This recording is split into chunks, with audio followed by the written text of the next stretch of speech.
Welcome to Chess Dog. I'm John Montgomery, and Victor Korchnoi, the great chess player, wrote a book on rook endings where he claimed that if you read and studied that book, you would literally raise your rating by 100 points. That was the claim he made. Well, I'm going to do him one better. In this video, I'm going to present to you a question that if you ask it before you make every move that you make, you can very realistically expect to raise your own rating by 200 points. This is not clickbait. This is not a joke. I am serious. Now, we have to be realistic. If you're rated 2,400, you're not going to go to 2,600. But if you're rated below 1,600 and you are not asking yourself this question, it has the power to raise your rating by 200 points. Even an 1,800 could raise it by 1,900 points. I did not invent this question. I first learned about it through Grandmaster Dvorin Kulyasevich in one of his DVDs that he made. So, here's the question. After your opponent makes their move, you ask yourself the question, what move would I make if I had my opponent's position? I know that's a little confusing at first. Basically, it's as if you're giving in your mind, you're giving your opponent two moves in a row. So that they make a move, and then you immediately look at their position, act as if they could make another move, and say to yourself, what move would I make if I had my opponent's position? Now, the original question, as Kulyasevich shared it, is, what move should my opponent make? But I like to articulate it this way, what move would I make if I had my opponent's position? Because it's much more concrete. There's always a right answer to the question, what move would I make if I had my opponent's position? Now, I might not make the best move, but it's still the move I would make. So there's always a right answer to the question. Now, why is this question so powerful? Well, for one thing, it's very concrete. You're not asking a philosophical question about chess prophylaxis.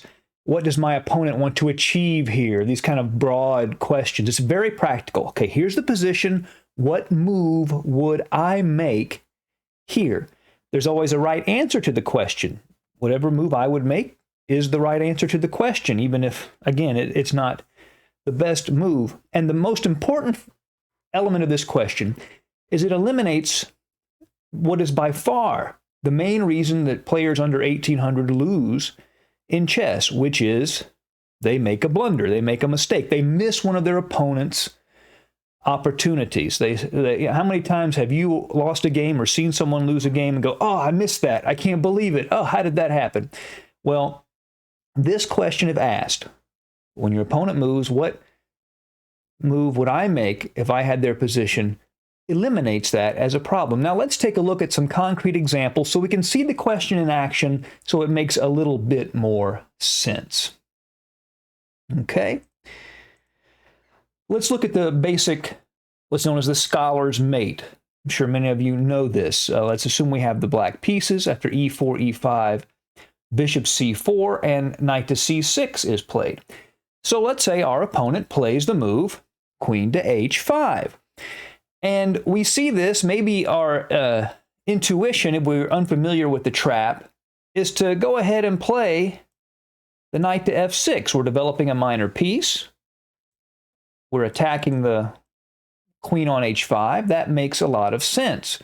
But if you know this, you know that the correct move from white here is queen takes f7, checkmate.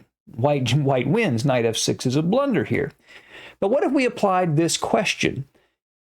After your opponent makes the move, queen to h5, you say, okay, if I had my opponent's position here, what move would I make? You're far, far more likely, by a factor of 2 or 3 times more likely, to see the move queen to f7 check. Well, if I had white, oh wait, I'd play queen to f7 check. And then you would look at alternatives, like maybe queen to e7, which defends the square, or g6, which defends the square. You're making sure that you don't make that fundamental blunder.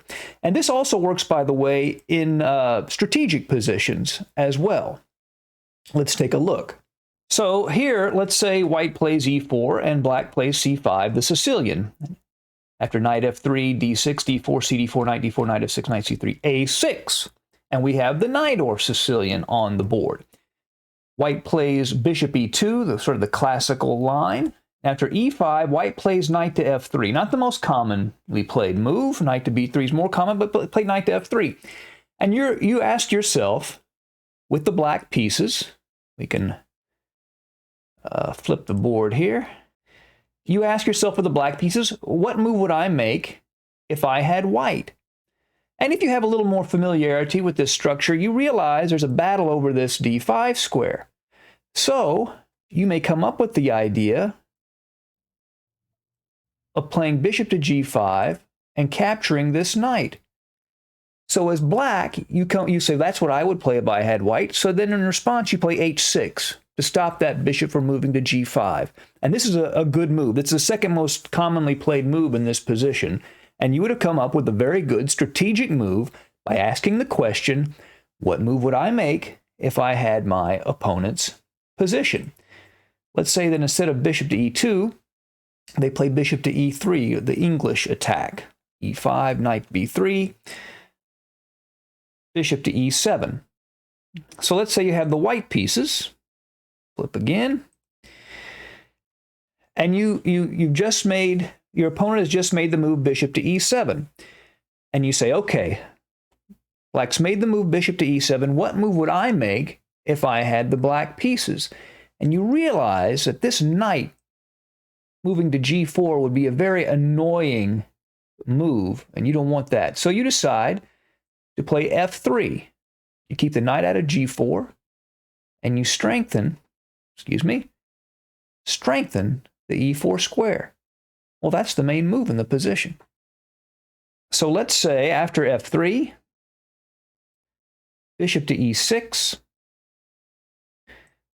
queen to d2. Now, you have the black pieces. Your opponent has just played queen to d2.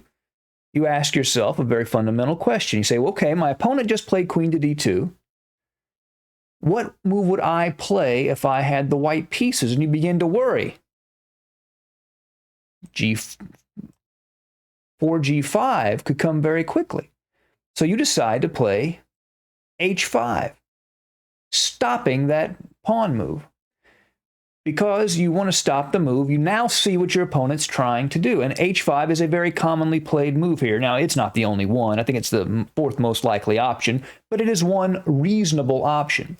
So this question, what move would I make if I had my opponent's position, works tactically, it works strategically, it's concrete, it always has a right answer, and most importantly, it helps to eliminate the main reason by far that players under a rating of 1800 lose at chess. I hope that this question is an asset for you, and I hope you win many games with it. Good luck, and join us again soon at Chess Dog. Goodbye.